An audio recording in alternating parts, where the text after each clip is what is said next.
Și bună toată lumea, astăzi să fac un short cu Clash Royale.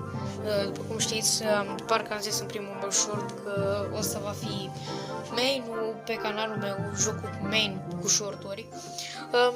O să vă las un video, că poate vă gândi, poate unii dintre voi știți că de fapt mă numesc, canalul meu se numea ViroPoint, mai că mă numesc Papucul 2 din cauza lui Zito, fiindcă s-a gândit el să facă, mă rog, eu am zis să îmi dea un challenge și a zis,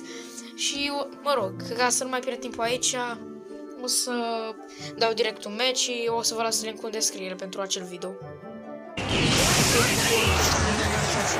Cât mă așteptam, crezut că o să fac un rol,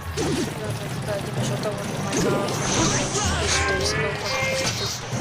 o să vă și o să mă să mă